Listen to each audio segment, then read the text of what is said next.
So it looks like Trump is finally going to be arrested, which is good for justice and the rule of law, but it's going to be hard on America. And for those of us who care about America, we're going to have to be smart about how we respond.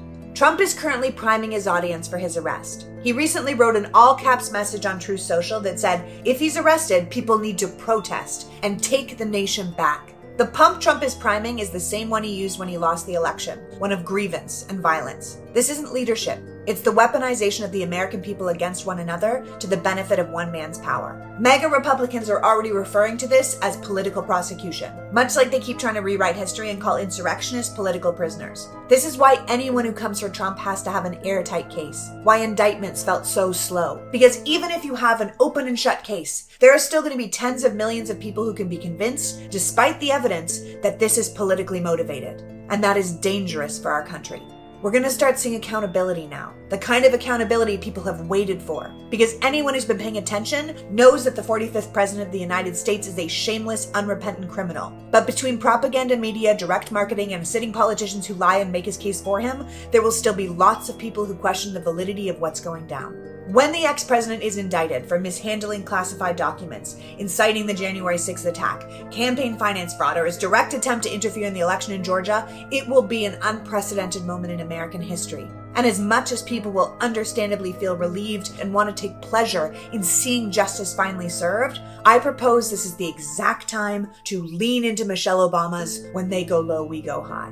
As much as people rightly deserve to celebrate or even justifiably gloat, we should consider taking this as seriously as possible. What this man and his enablers did to our country is a terrible, shameful thing. What this self-serving party and the media and powermongers who shielded and protected this man continue to do to our country is still a viable threat. So if we give the opposition the fodder to hate us even more than they already do, it only plays into their hands. Take our nation back is the same kind of incitement as fight like hell. It's not a request. It's a justification for people to go as far as they need to save what they believe needs to be saved. If Trump is arrested, this country will be at odds. It might even be at arms. And any perceived smug behavior on our parts will only play into the propagandized lies the people called to violence have to hate us, the evil left.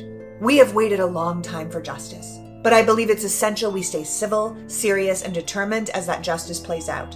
This is a sad moment in our country's history. What Trump and his people did to us is devastating. But if we high-five too soon or come off as the arrogant elite they make us out to be, it only plays into the support of anyone who comes after him with the same goals and the same backers. Donald Trump is just one man, a man who I sure as hell hope gets what's coming to him. But he didn't do this alone. And what he represents isn't over when he is. How we, those who believe in democracy, liberty, and the rule of law, play this now will ultimately affect how this plays out later. Obviously, you need to feel however you want to feel. But publicly, I think we should treat it with the gravity it deserves. Give these people nothing to hang their hats on but their own broken dreams and compromised souls.